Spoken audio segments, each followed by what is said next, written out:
My wife once told me she had an idea that, in her words, could actually strengthen the trust between us. That idea was an open marriage. I shot it down instantly.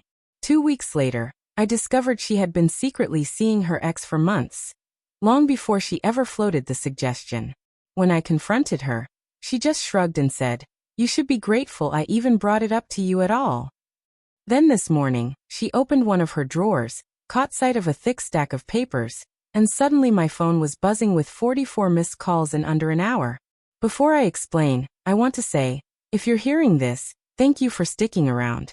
Things have been slow on this platform lately, and every single subscription feels like proof that these stories still matter. I never thought I'd end up posting on a revenge forum. I'm not here because I want to ruin someone's life or stir up hate. I'm here because I paid attention. My name's Kyle, I'm 35.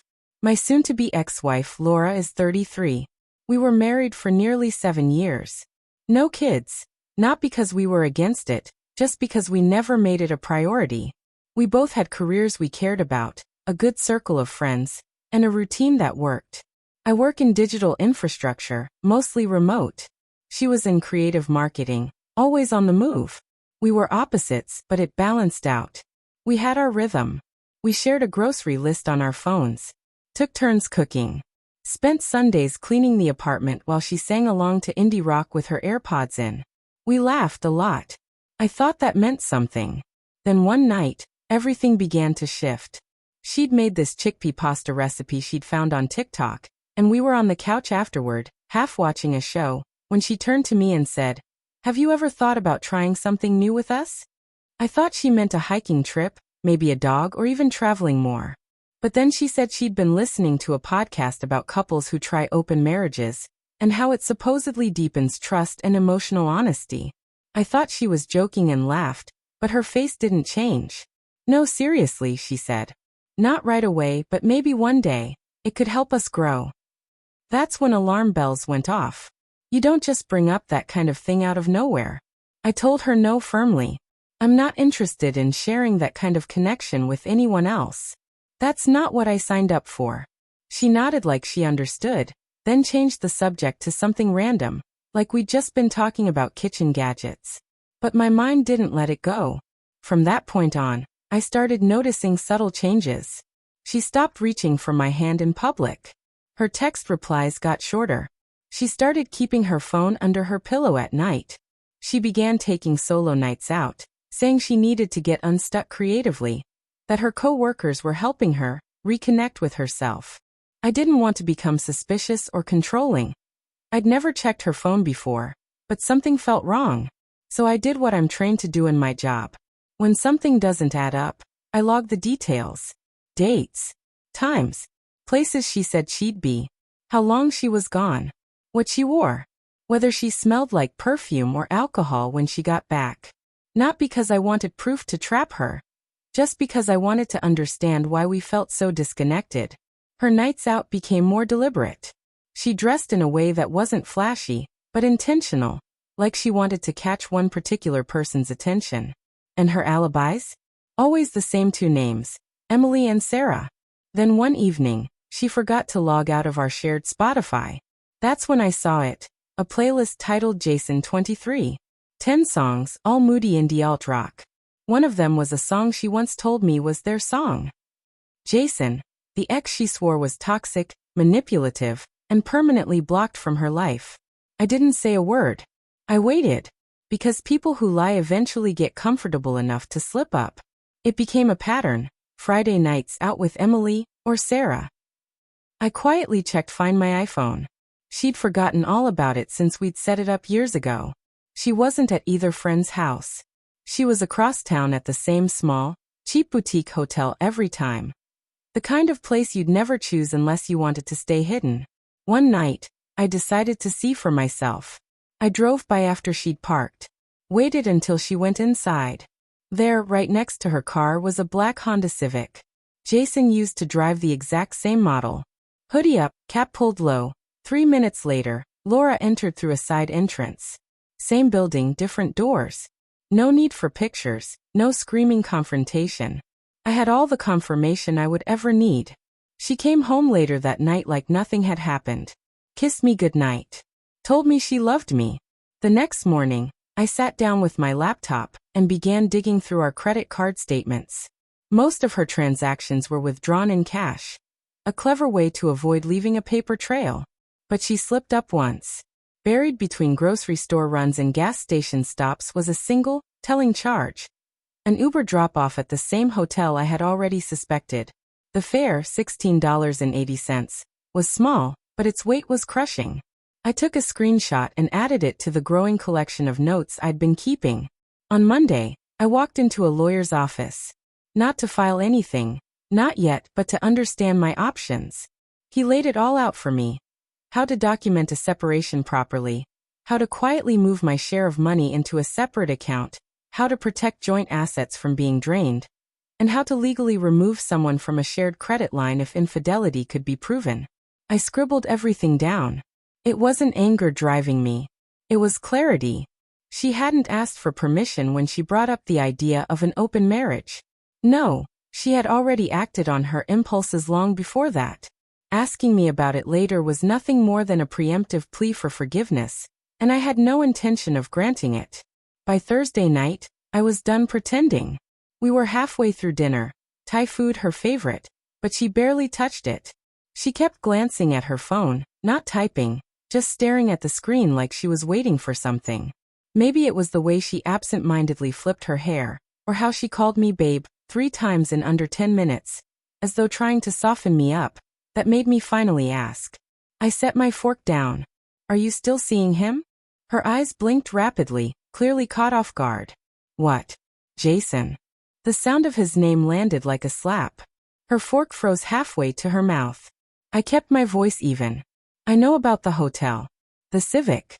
The playlist you made for him. Her face didn't register guilt or fear. Instead, it shifted into something colder, mild annoyance. She exhaled slowly. Jesus, Kai, you went through my stuff? No, I said calmly. I just paid attention. She studied me, maybe trying to decide which tactic would work, guilt-tripping me, denying it, or turning it back on me. But she didn't choose any of them. Instead, she smirked slightly. You should be grateful. I even told you I wanted to try something different. Grateful. That word was a knife. You brought up an open marriage after you'd already cheated. I said, my voice quiet. She scoffed. Oh my God, it was just a hotel. It's not like we ran off together. You act like I committed some kind of crime. I didn't answer. I just looked at her. You're not exactly the most exciting guy, Kyle. You're stable. You're consistent. You're there. And that's fine. But Jason actually makes me feel things. So did I said evenly. For 7 years. She shrugged. Maybe you shouldn't have made it so easy for me to walk all over you. That one cut deeper than anything else. It tore through every silent night I'd waited for her to come home. Every morning I'd watched her pretend she was someone she wasn't. I got up, took my plate to the sink, and walked upstairs without another word. I didn't sleep in our bed that night, not because I was sulking, but because I was making preparations. The next morning, she left for work early. That was the last night she ever slept in our bed. She just didn't know it yet. When she came home Friday evening, she looked like she had stepped out of a magazine. Hair perfectly done, makeup fresh, wearing her favorite perfume she always claimed was just for herself. She didn't ask about dinner. She didn't even glance at the guest room door. She just went straight into our bedroom as though everything was perfectly normal. I waited 10 minutes, then walked out without a word. There was nothing left to explain.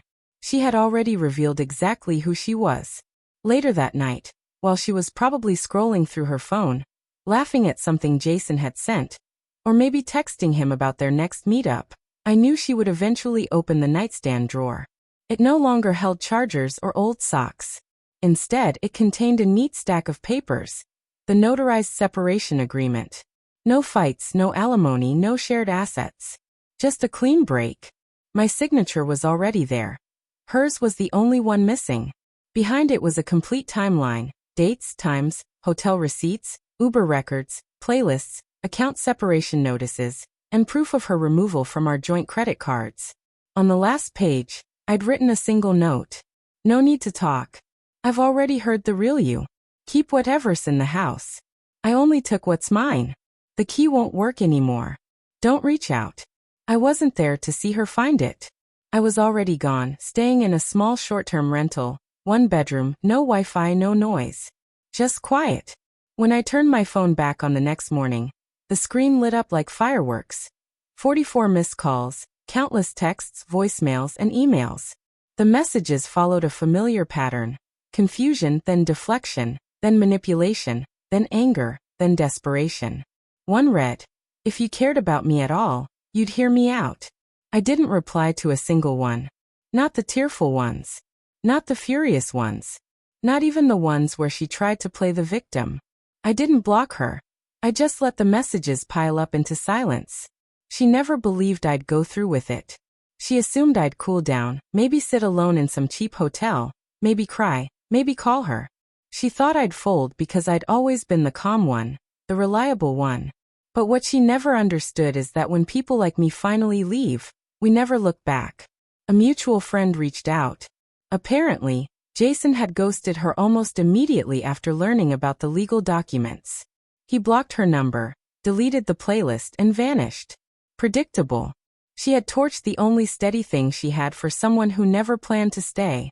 She tried rewriting the narrative, telling people I'd overreacted, that I was controlling, that she was just exploring herself.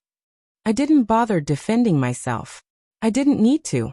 Even if I'd had no proof at all, I still would have left. Last week, she sent one final message. "If you ever loved me, at least talk to me." I did love her. But the version of her I loved doesn't exist anymore. Instead of answering, I forwarded her own words, a screenshot of a text she'd sent a friend 6 months ago about someone else's breakup. It said, "If someone cheats on you, you owe them nothing. Walk away quietly, completely." So I did exactly that. Now I live in a small, clean apartment. I sleep well. My phone is quiet at night. My calendar isn't cluttered with fake plans. My playlists are mine alone.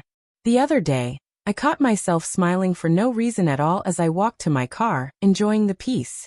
I didn't burn her clothes. I didn't slash her tires. I didn't scream or destroy anything. I just left. And in the drawer where she once kept her socks, she found the only closure I will ever give her.